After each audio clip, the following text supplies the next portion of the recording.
Yo tengo un mensaje que arde en mi corazón, iglesia, y creo que están estos mensajes que estamos escuchando, estas predicaciones, están siendo mensajes que vienen a posicionarnos en donde Dios nos quiere, a liberarnos de lugares de fortalezas, de lugares de derrota, de lugares de ataduras, en el nombre de Jesús. Estos días venía fuerte a mi corazón y sobre esto vamos a trabajar junto al Espíritu Santo porque entiendo que a Él le pareció bien.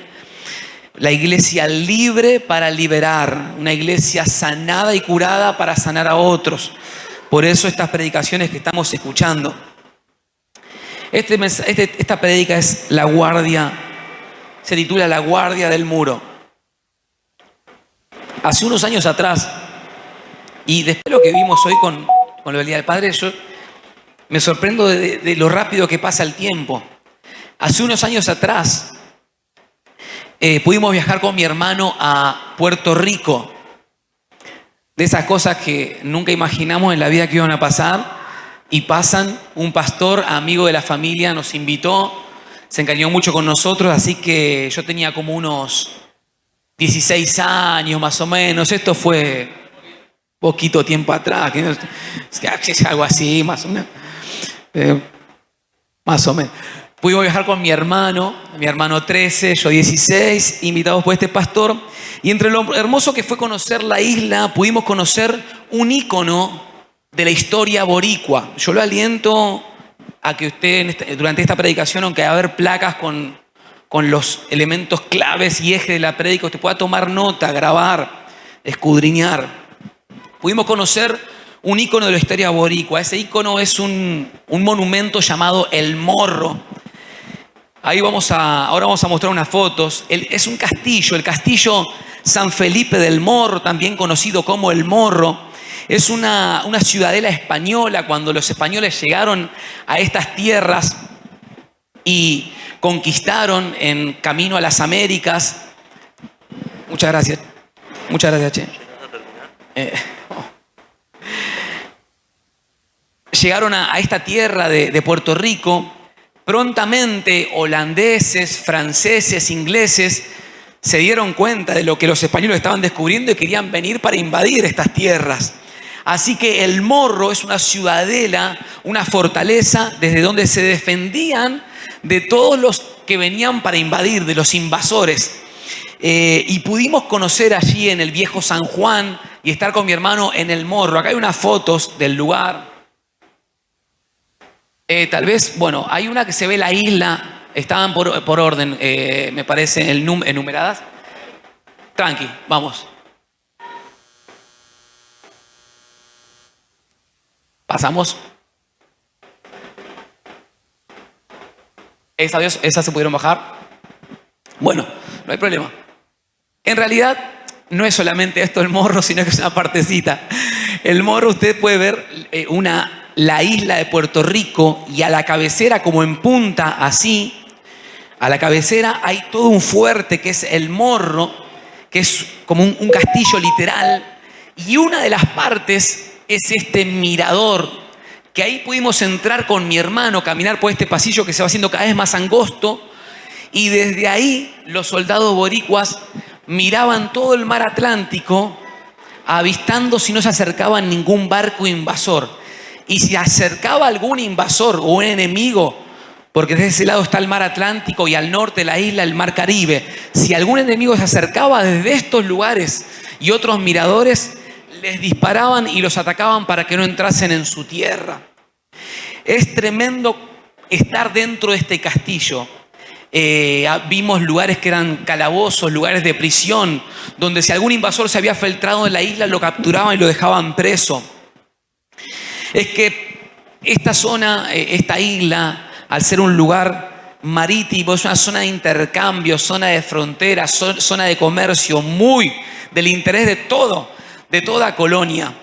Así que El Morro es un lugar que pudimos visitar y al ver a los enemigos acercarse, los atacaban desde ahí, como dije recién.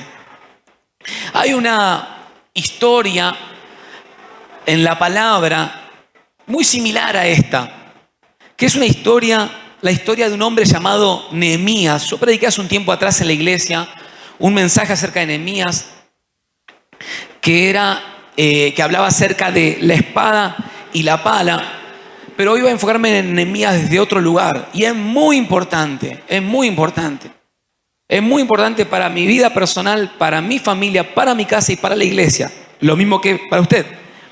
El pueblo de Dios fue históricamente atacado por enemigos. Algún día me gustaría mostrar en pantalla y compartir en alguna enseñanza la geografía de Israel en los tiempos bíblicos. Y si usted ve la geografía, Canaán, donde estaba situado el pueblo de Dios, las demás las tenemos, las de las placas que vienen más adelante. Listo, tranqui. Canaán, donde estaba habitando el pueblo de Dios, estaba literalmente entre filisteos por un lado y entre amonitas y moabitas por otro lado. Es decir, que el pueblo de Dios siempre estuvo en el medio de pueblos enemigos. Fácilmente los podían atacar y también por eso fácilmente se convertían a sus dioses los israelitas y eran tan influenciables porque estaban literalmente rodeados por enemigos. Fue así que en una ocasión, tras ser en diferentes ocasiones, Israel fue sitiada y llevada cautiva por imperios dominantes. Y en una ocasión, al ser destruido el templo de Jerusalén, quemadas sus puertas, derribados sus muros, estando a la distancia, Nehemías, este hombre, se entera de la condición de su ciudad.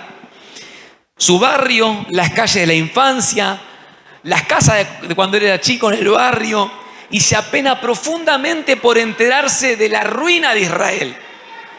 Entonces Dios carga su corazón por volver a Jerusalén.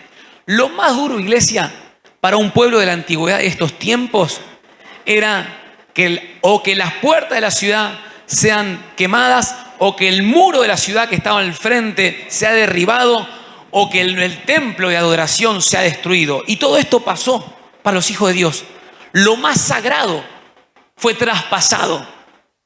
Era el patrimonio que representaba la fuerza de la ciudad, la seguridad, quién entraba y quién salía. Así que Nehemías va a viajar, y usted acompáñeme con su imaginación en este recorrido. Nehemías va a viajar desde Persia, donde él estaba sirviendo como copero del rey persa, el rey Artajerjes. Va a viajar desde Persia. Voy a resumir la historia de Nehemías viajando de Persia a Jerusalén. Va a viajar desde Persia a Jerusalén por la carga de hacer algo por su pueblo. Dios le dio favor, y aún estando Israel bajo imperio enemigo, comienza Nehemías la reconstrucción de las murallas. La reconstrucción de las murallas. Así que de forma épica y con un montón de escenas donde Dios se glorificó ante los enemigos, ante la falta de recursos, la falta de ánimos, Nehemías termina de reconstruir el muro en 52 días. ¿En cuántos días reconstruyó el muro? 52. Todo lo que pasó ahí en el proceso es para otras prédicas. Simplemente voy a decir que logró la reconstrucción, porque hoy quiero enfocarme en otra cosa. Quiero enfocarme en algo. Cuando habían llegado, y es esto, cuando habían llegado a reconstruir hasta la mitad de la altura las murallas, recuerden que los muros representaban la seguridad y la fortaleza de una ciudad. Habían sido derribados por el enemigo. Cuando Nehemías viaja y recluta personas y comienza a reconstruir y llegan hasta la mitad de la altura de la muralla, los enemigos quieren detener la obra. Así que vamos a leer lo que dice Nehemías 4, versos 6 al 11.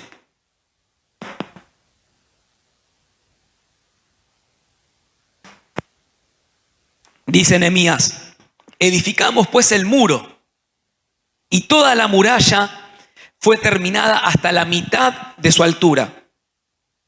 ¿Por qué fue terminada la muralla hasta la mitad de su altura? Porque el pueblo tuvo ánimo para trabajar. Y nuestros enemigos dijeron, miren lo que dijeron los enemigos cuando llegaron hasta la mitad de la altura: no sepan ni vean hasta que entremos en medio de ellos y los matemos y hagamos cesar la obra.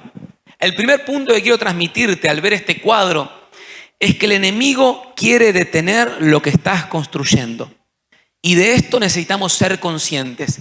El enemigo quiere detener lo que estás construyendo en tu vida, en tu familia, en tu iglesia.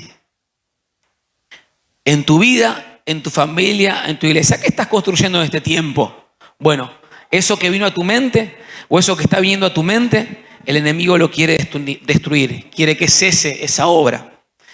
El sábado pasado, al retirarnos del culto, después llegando a casa vi un mensaje de Martín que me comentaba que acá en la esquina donde habían dejado el auto, justo por esas cosas del Señor, dejaron el auto media cuadra más para allá. Incluso Martín me hizo un mapita, se entusiasmó y me hizo un mapita donde había dejado el auto. Y digo, porque era para tanto, Martín. Igual yo te digo, tu ministerio no es dibujar sobre el mapita, ¿eh? No, Dios te dio muchas cosas, pero no. Es un mapita, me pone Clio siempre, Clio hoy. O sea, como que lo dejó más allá de Clio. Bueno. Entonces, ¿qué pasa? Va caminando con la familia y encuentra acá nomás. Un trabajo, ¿no? Una ofrenda. Ese tipo de trabajo que él me describía es un trabajo, umbanda, una ofrenda, un culto umbanda. Las ofrendas de este tipo de cultos tienen dos propósitos. Cuando usted lo ve en la calle, cuando ve pochoclos, velas, dos propósitos. O es una ofrenda de agradecimiento o es una ofrenda para pedir en una región y una geografía.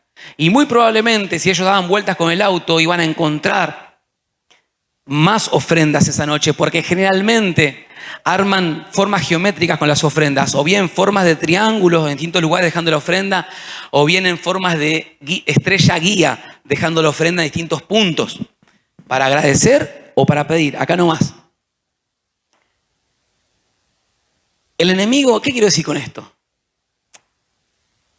Que eso de ahí no fue algo aislado. No es algo que parece, no. El enemigo quiere detener lo que estamos construyendo. Hay muchos momentos que veo que hay situaciones de opresión en la iglesia, en las familias, y sé que hay muchas cuestiones que tienen que ver con que el enemigo quiere destruir y detener lo que estamos construyendo. Nosotros necesitamos abrir nuestros ojos espirituales y despertarnos a esta realidad. Hay muchas veces que hay mucha traba en el día a día, en la semana, en la familia, las cosas que pasan en la casa. Ahí tenemos que plantarnos en el nombre de Jesús en nuestra posición y ser ofensivos en la oración. Ser ofensivos en la oración. ¿De qué forma intenta detenernos el enemigo? En el capítulo 4 de Nehemías, sus enemigos empiezan a hacerle burla. ¿De qué forma te intenta detener el enemigo? Escucha esto. En el capítulo 4, los enemigos empiezan a hacerle burla acerca de cómo iban a poder estos judíos reconstruir esas murallas. Los trataban como débiles. Eran irónicos diciendo, ¿cómo harán estos judíos para resucitar las piedras que fueron quemadas? Y literalmente decían, el muro que ellos edifiquen, si subiera una sola zorra, lo derribará. Una de las principales formas que usa el enemigo para detenernos es el ataque a nuestra identidad. Una de las principales armas que usa el enemigo para detenernos es el ataque a nuestra identidad. ¿Qué significa esto? Dudar de quién soy y para qué estoy. Dudar de quién soy y para qué estoy. Entonces de repente surgen pensamientos, conversaciones que tienen que ver con, ¿realmente estamos para esto? ¿Tenemos que seguir adelante con este proyecto? ¿Valdrá la pena todo este esfuerzo sin aún ver resultados? Por momentos me siento una farsa, creyendo ser algo que no soy. ¿Logré algo realmente en todo este tiempo? Bueno, finalmente tal vez aflojar no sea una mala idea. Ahí está. Dudar de quién soy y para qué estoy en la vida. Y algo que me ministraba el Espíritu Santo mientras escribía el mensaje es lo siguiente, al ver la historia de Nehemías, es que conocer mi posición determina mi condición. Conocer mi posición determina mi posición. Tristemente, podemos estar muchos años congregando en una iglesia y después de tantos años no tener en claro cuál es nuestra posición espiritual. Al no tener clara mi posición, mi condición interna va fluctuando como las olas del mar. Todo el tiempo, a cada momento. Cuando los enemigos comenzaron con la burla, y esto es importante, comenzaron con el menosprecio, con la intimidación, Nehemías fue enérgico. No se quedó en el molde para nada. No fue sutil, no fue pasivo. Iglesia, necesitamos plantarnos en el nombre de Jesús en nuestra manera de orar, en nuestra manera de vivir la espiritualidad. Dios es un Dios de amor y recuerdo esa palabra que dice, tu amor es más grande que la vida, por eso mis labios siempre te alabarán. Y es verdad. Pero también vivimos en un mundo en donde hay un enemigo que está buscando robar, matar y destruir. Y Nehemías es un ejemplo de cómo actuar ante la intimidación, cómo actuar ante la burla, cómo actuar ante el menosprecio, cómo actuar cuando te quieren hacer dudar de tu identidad, de quién sos y para qué estás. Él fue enérgico. Miren cómo respondió. Nehemías 4:4-6. Y dijo Nehemías, oye, oh Dios nuestro, los estaban burlando, le estaban haciendo un tremendo bullying a Nehemías y todo su equipo de aquellos. Oye, oh Dios nuestro, que somos objeto de su menosprecio, y vuelve el baldón de ellos, lo que nos están tirando, sobre su cabeza, y entrégalos por despojo en la tierra de su cautiverio. No cubras su pecado, no cubra su iniquidad, ni su pecado sea borrado delante de ti, porque se airaron contra los que edificaban. Entonces, dice Nehemías, edificamos pues el muro, y toda la muralla fue terminada hasta la mitad de su altura, porque el pueblo tuvo ánimo para trabajar. Esto que quisiera compartir ahora viene a alumbrar nuestro entendimiento, es revelación sobre la Escritura. Ya que recordaron su posición, oye Dios nuestro, es decir, Padre nuestro, nosotros tus hijos, ya que recordaron su posición y además recordaron para qué estaban, edificar los muros, es que tuvieron ánimo para trabajar. No lo estoy diciendo yo, lo dice el texto. Edificamos el muro porque el pueblo tuvo ánimo para trabajar. Pero ¿cuándo tuvo ánimo el pueblo? Cuando dijeron, oye Dios nuestro, recuerdo quién soy, hijo de Él. Nos están haciendo esto y nosotros estamos acá para edificar. Recordaron quiénes son y recordaron para qué estaban.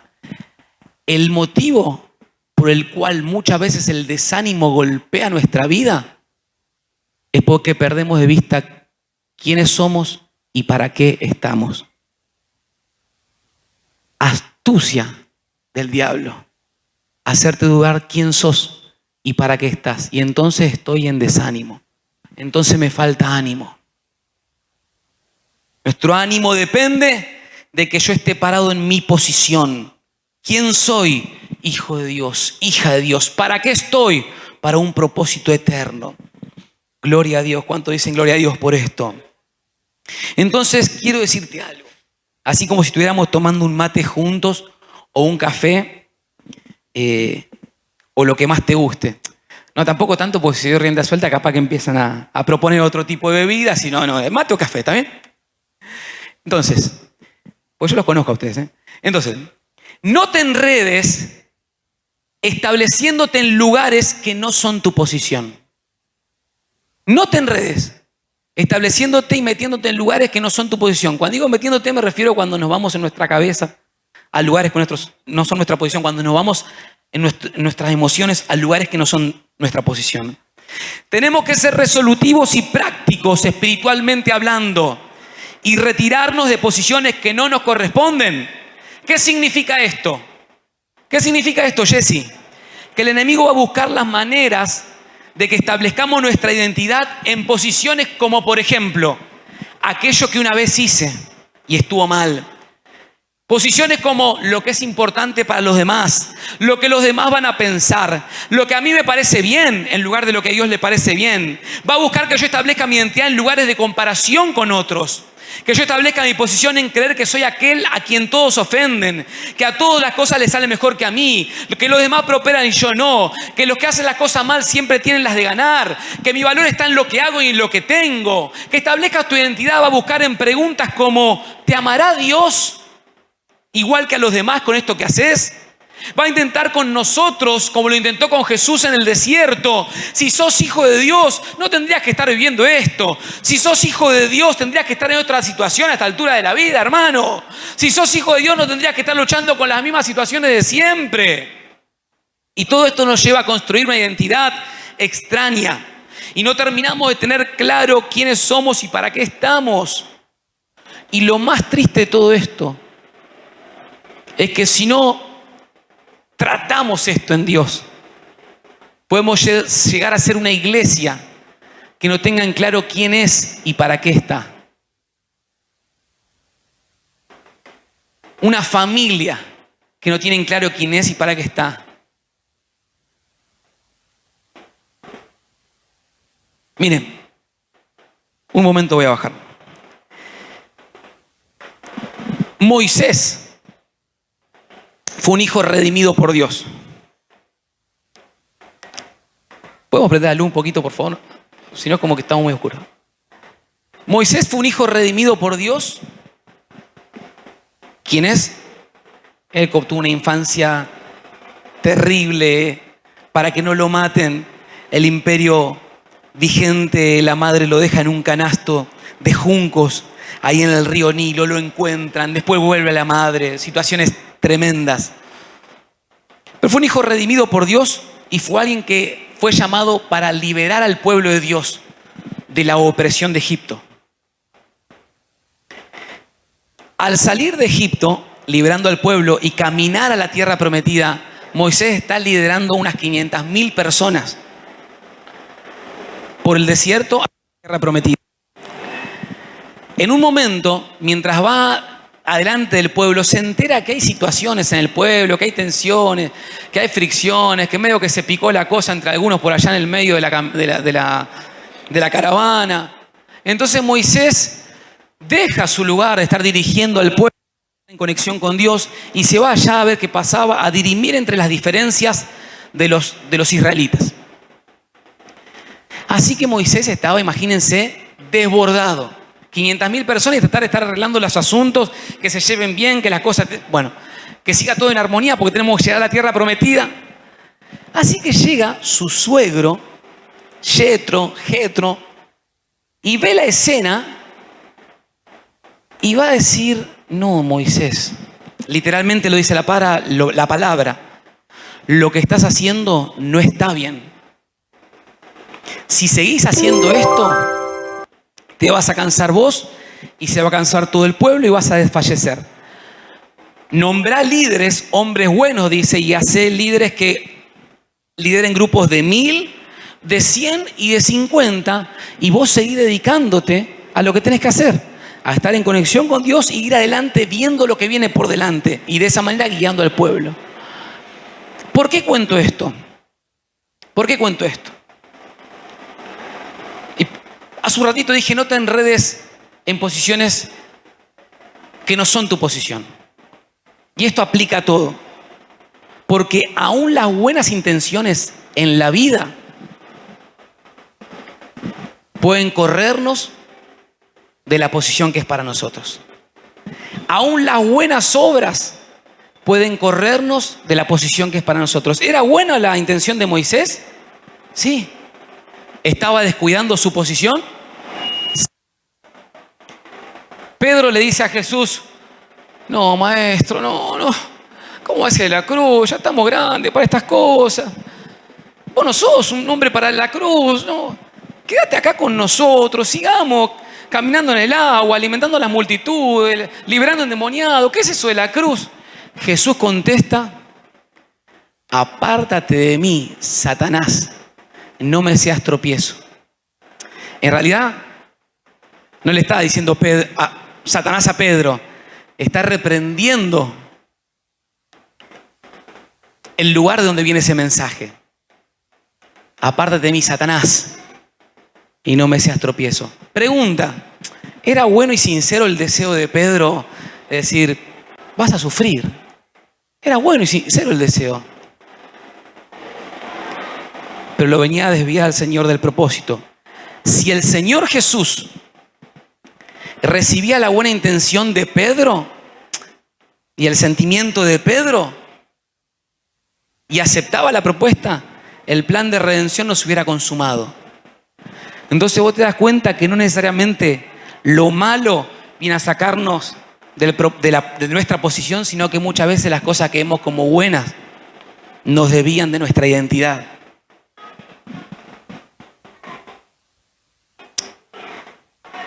El arma principal o una de las armas principales del enemigo es que dudemos de quién soy y para qué estoy. Dudar de quién soy y para qué estoy.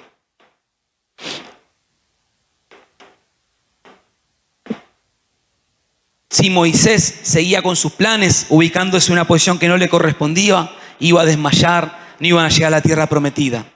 Es decir que conocer mi posición trae bendición a mi vida y a los que están conmigo. Conocer mi posición trae bendición a mi vida y a los que están conmigo. Un padre de familia, una madre de familia que no conoce su posición, eso acarrea consecuencias sobre él y sobre los que están con él. Un padre de familia, una madre de familia que conoce su posición espiritual, que sabe quién es y para qué está, eso trae bendición a él y a los que están con él. Repasando, iglesia. Pregunta entonces a ustedes. ¿Qué dos elementos conforman mi posición? Dos cosas que dijimos, que el enemigo busca atacar. ¿Qué dos elementos conforman mi posición? Uno, ¿quién soy? Y dos, ¿para qué estoy? Muy bien, Gonzalo, un 10. Dos cosas, dos elementos conforman cuál es mi posición en la vida. ¿Quién soy yo y para qué estoy? Todos nosotros tenemos una historia que contar. Una historia de vida en la que no siempre las cosas fueron como esperábamos.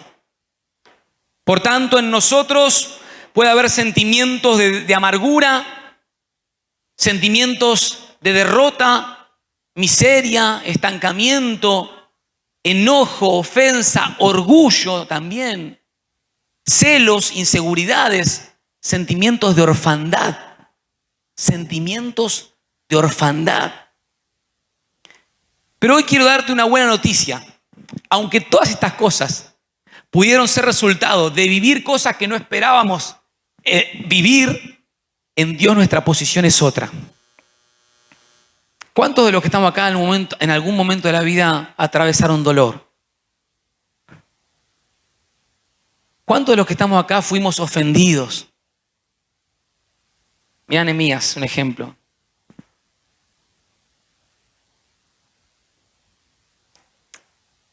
La Biblia dice que si estamos en Cristo, somos nuevas criaturas. Y eso tiene que ver con tu identidad. El Salmo 27:10 dice, aunque mi padre y mi madre me dejaran, con todo Jehová me recogerá. Y mira qué lindo como lo dice la versión Dios habla hoy. Aunque mi padre y mi madre me abandonen, qué cosa más fuerte que papá y mamá te abandonen. Tú, Señor, te harás cargo de mí. Hay una verdad, papá y mamá me abandonaron, pero hay otra verdad, tú, Señor, te harás cargo de mí. Porque está la verdad y... Ese era un proverbio, ¿no? Proverbio 17.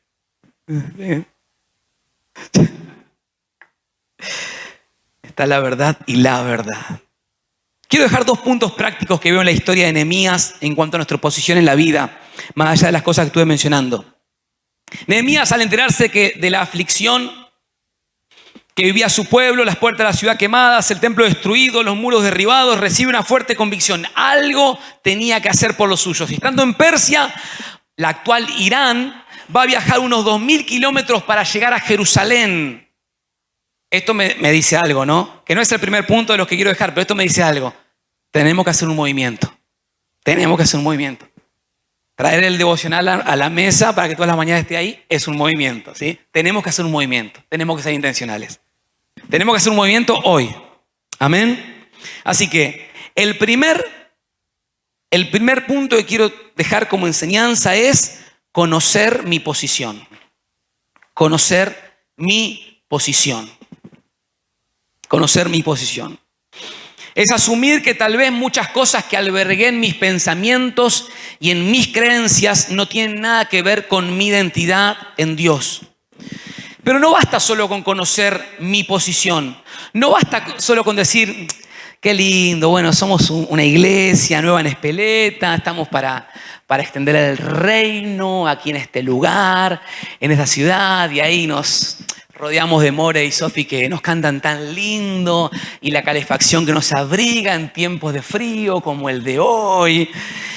Y nos amamos y nos queremos y todos juntitos algún día nos iremos al cielo, ¿no? No. Eso sí, está lindo, es importante. Está buenísimo. Hay que ir un paso más, sobre todo cuando comienzan los ataques. Luego de edificar el muro, presta atención a esto, ¿eh? Esto para su casa, para su familia y su vida. Para mi vida, para mi casa y mi familia. Y para la iglesia. Luego de edificar el muro, Nehemías vio que los ataques empezaron a llegar para derribarlo. Así que estableció la guardia del muro. La guardia del muro. ¿Qué es esto? Miren cómo lo dice Nehemías 7:3. Dice Nehemías, y les dije, cuando empezaron a venir los ataques, y les dije a los que trabajaban, no se abran las puertas de Jerusalén hasta que caliente el sol. Y aunque haya gente allí, cerrad las puertas y atrancadlas. Y acá viene la clave del mensaje. Y señalé guardas o guardias de los habitantes de Jerusalén, cada cual en su turno y cada uno delante de su casa. Cuando empezaron los ataques, Nehemías puso guardias de los habitantes de Jerusalén, cada cual en un turno y cada cual delante de su casa. ¿Dónde está ubicada la guardia? Delante de su casa.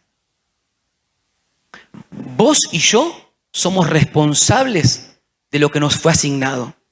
¿Por qué digo esto? Porque la pregunta, ¿para qué estoy?, suena muy amplia y muy filosófica, existencial. Pero es más simple de lo que creemos. ¿Para qué estoy? Pensá en lo que Dios te asignó una vez, allí atrás.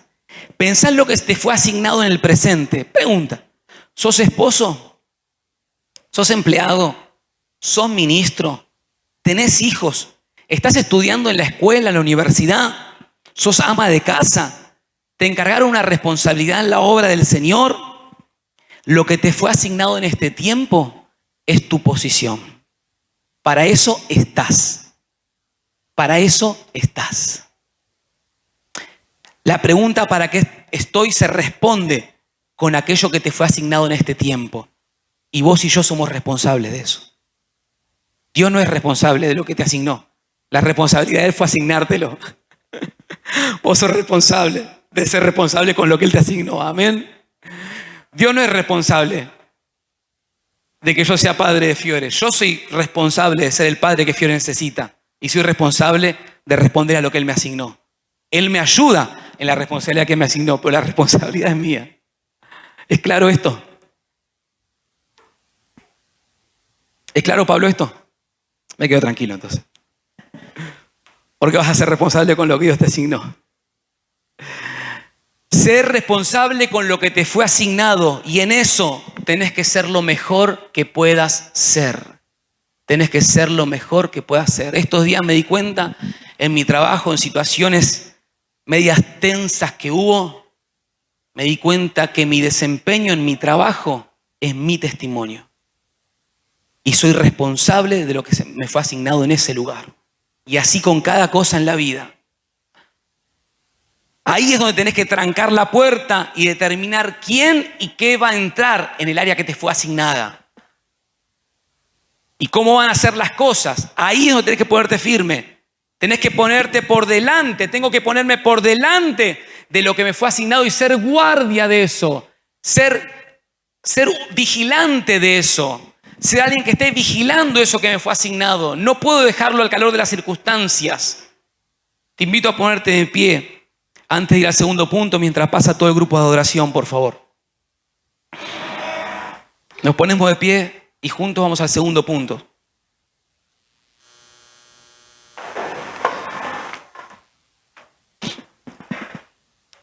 En el nombre de Jesús. Conocer mi posición. Ubicarme como guarda por delante de lo que me fue asignado. Soy responsable de lo que me fue asignado. ¿Qué te fue asignado en este tiempo? ¿Qué te fue asignado en este tiempo? Sos responsable de eso. Y el segundo punto, luego de que Él estableció la guardia del muro, el segundo punto es mantener mi posición.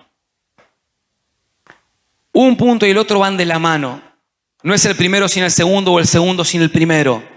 Primero, conocer mi posición, quién soy y para qué estoy. Y segundo, mantener mi posición. Conocer quiénes somos y para qué estamos es el primer paso. Pero lo segundo es mantenernos firmes. Iglesia, ¿cuántos escucharon hablar alguna vez de Charles Spurgeon? Charles Spurgeon fue conocido como predicador, como el pico de oro, por la gracia y la unción que tenía para predicar, pero también fue conocido como el príncipe de los predicadores. Y te voy a contar una anécdota que leí acerca de él. Tal vez la conocés, tal vez no. Pero Charles Spurgeon, este hombre de los años 1800, que predicó el evangelio a millones de personas, y que sus libros fueron leídos por millones de personas, y hasta el día de hoy nosotros nos inspiramos en sermones de Charles Spurgeon, y hasta el día de hoy, después de haber pasado tantos años, sigue ministrando la vida y obra de este hombre. Charles Spurgeon tuvo entre sus alumnos en el seminario en Londres a un sobrino de la reina Victoria, reina del Reino Unido por mucho tiempo. Y entre los alumnos de él estaba el sobrino de la reina Victoria. Así que el sobrino de la reina estudia en el seminario teológico, se egresa. Era un sobrino que estaba en línea de sucesión al trono de la reina Victoria. El día que debían ordenarlo como ministro al sobrino de la reina Victoria, el día que debían ordenarlo como al ministerio, Charles Spurgeon, después de haber sido su profesor, se le acerca al sobrino de la reina Victoria y le dice: si Dios te ha llamado a servirle, no te rebajes a ser rey de Inglaterra. Si Dios te ha llamado a servirle, no te rebajes a ser rey de Inglaterra, aunque estés en línea a sucesión del trono. ¿Qué te quiero decir con esto? Que lo que te fue asignado en este tiempo es lo que tenés que cuidar con uñas y dientes. Cuidarlo y hacerlo crecer. Conocerlo y mantenerte firme en esa posición. Porque conocer tu posición y mantenerse en eso trae bendición a tu vida y a los tuyos. Tu responsabilidad es lo que te fue asignado. Mi responsabilidad es ser papá de Fiorella, es ser esposo de Mariela y pastor de Casa de Gracia. Conocerlo, mantener mi posición, cuidarlo y hacerlo crecer. Éxodo 14:13, la NBI dice: Moisés les respondió: no tengan miedo, mantengan sus posiciones, que hoy mismo serán testigos de la salvación que el Señor realizará en favor de ustedes. A esos egipcios que hoy ven, y toma esto para tu vida, a esos egipcios que hoy ven, jamás volverán a verlos.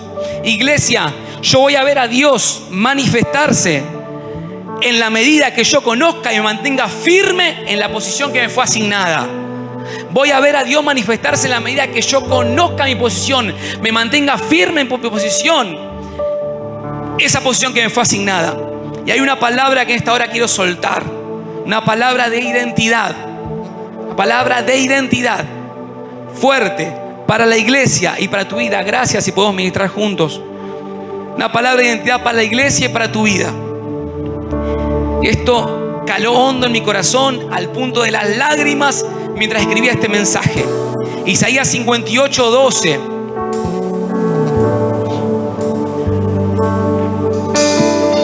Alguien necesita oír esto en medio de lo que estás pasando, en medio de lo que estamos viviendo. Isaías dice: tu pueblo reconstruirá las viejas ruinas y afianzará los cimientos puestos hace siglos. Recibí esta profecía. Casa de Gracia, recibimos esto como una profecía. Llamarán a tu pueblo reparador de muros caídos, reconstructor de casas en ruinas. Serás llamado reparador de muros caídos, reconstructor de casas en ruinas. ¿Qué es lo que está diciendo el Señor con esta palabra? Que será llamado reparador de identidades, reconstructor de identidades, reconstructor de identidades en ruinas, en el nombre poderoso de Jesús. En el nombre poderoso de Jesús. En el nombre poderoso de Jesús. En el nombre poderoso de Jesús.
Tu pueblo reconstruirá las viejas ruinas y afianzará los cimientos puestos hace siglos. Señor, nosotros creemos que vamos a reconstruir la ruina de Espeleta, Señor, en el nombre de Jesús, y vamos a afianzar cimientos del reino en este lugar. Casa de Gracia será llamada reparadora de muros caídos, reconstructora de casas en ruinas, en el nombre poderoso de Jesús. En el nombre poderoso de Jesús.